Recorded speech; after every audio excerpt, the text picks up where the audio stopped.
Clear stand तो इस पर इंडिया गठबंधन ने ही लिया है। तेजस्वी यादव कह रहे हैं हमारी पार्टी सत्ता में आई, इस बिल को फाड़कर कूड़ेदान में फेंक देंगे। अब देखिए क्या है, तेजस्वी यादव जैसे लोग कुछ भी बोल सकते हैं। इस पूरे देश ने ये देखा कि उनके पिताजी लालू यादव पार्लियामेंट में खड़े होकर कड़े वक्फ बिल की बात कर रहे थे, और जहाँ तक रह गई बात बिल को फाड़ने की, तो ये लोग तो एनार्किस्ट हैं। ये कोई इनकी पार्टी का ये डीएनए ही है, मार पीट, रंगदारी, अपहरण, फाड़ो तोड़ो, यही जानते हैं। देश का बिल है, आप कैसे फाड़ दोगे भाई? वो केंद्र का मामला है, राज्य सरकार उसमें केंद्र, आप फाड़ भी दीजिएगा तो क्या हो जाएगा? उससे क्या बिल की महत्ता कम हो जाएगी? आप बहुत से बहुत ये कह सकते हैं कि राज्य में हमारी सरकार होगी, इसे लागू नहीं करेंगे, मैं इससे लागू नहीं करूंगा, वो भी उनके पूरे अधिकार में नहीं, लेकिन आप राजनीतिक तौर पे वो भाषा का प्रयोग कर सकते हैं।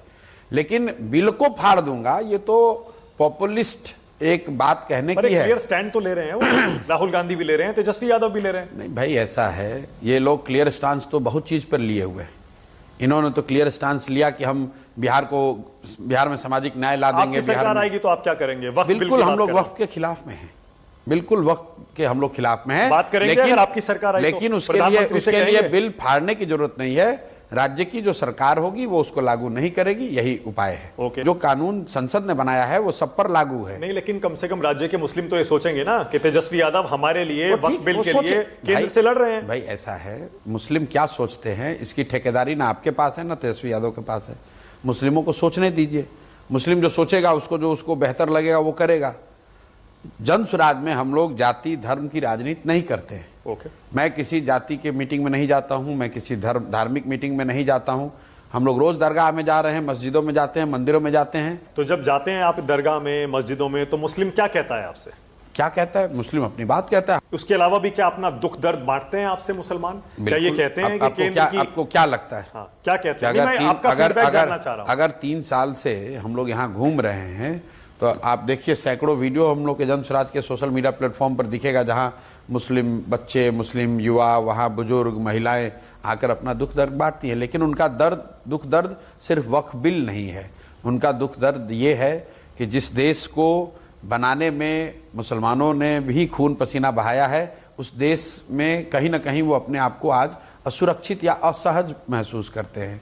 जिस देश को बनाने में उनके पूर्वजों की कुर्बानी गई है, उनको लगता है कि उस देश में आज उनकी पूछ नहीं है, या उनको कोई उनकी भागीदारी, उनकी हिस्सेदारी की कोई बात नहीं कर रहा है। उनका दुख दर्द ये भी है कि उनके बच्चों को रोजगार और शिक्षा की बात नहीं हो रही है। तो ये सारे मुद्दे हैं, सिर्फ वक्फ का मुद्दा नहीं है। पर ये बीजेपी की वजह से ही है ना प्रशांत जी?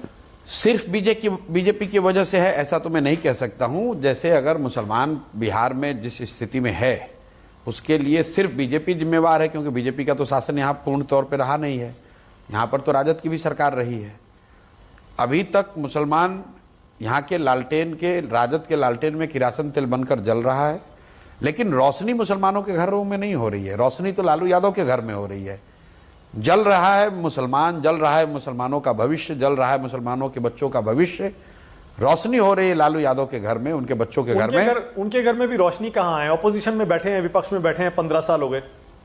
मेरे भाई, केंद्र में भी सत्ता से 30 साल में 15 साल लालू जी और उनकी पत्नी मुख्यमंत्री रहे, 3 साल तेजस्वी यादव उप मुख्यमंत्री रहे। तो पिछले जो 30 बरस बीते हैं, 35 बरस, 35 में 18 बरस बिहार में शासन इन लोगों ने चलाया है।